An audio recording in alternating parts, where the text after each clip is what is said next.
வந்து பாருங்கள். நம்மை கிறிஸ்துவிடம் அழைத்து சென்று உறவை வலுப்படுத்த, விசுவாசத்தை உறுதிப்படுத்த வந்து பாருங்கள் என்றார். இயேசு வந்து பாருங்கள் என்று சொன்னதன் நோக்கத்தை 3 தலைப்புகளில் பார்க்கலாம். முதலாவது, தேடுகிறவர்களுக்கு தன்னை வெளிப்படுத்துகிறார்.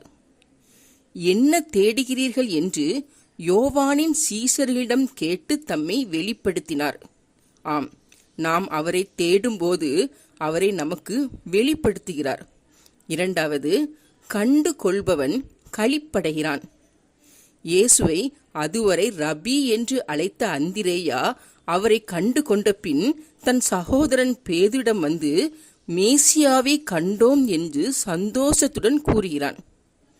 மூன்றாவது, போட்டியில்லாத அழைப்பை கண்டு கொள்ள முடிந்தது. தான் கண்ட மேசியாவை தன் சகோதரனும் காண வேண்டும் என்று அந்திரேயா பேதுருவை இயேசுவினிடத்தில் அழைத்து கொண்டு வந்தான். தான் பெற்ற இரட்சிப்பை தன் சகோதரனும் காண உதவினான். ஆம், தேடுகிறவர்களுக்கு தன்னை தாமாக முன்வந்து வெளிப்படுத்துகிறார். அவரை கண்டு கொள்பவன் அவரில் களிப்படைகிறான். போட்டி இல்லாமல் சகோதரத்துவத்தோடு பழக நாம் அவரை கண்டுகொள்ள வேண்டும். நாசரேத்தூரிலிருந்து யாதொரு நன்மை உண்டாக கூடுமா என்று நாத்தான்வேல் பிலிப்புவிடம் கேட்டான்.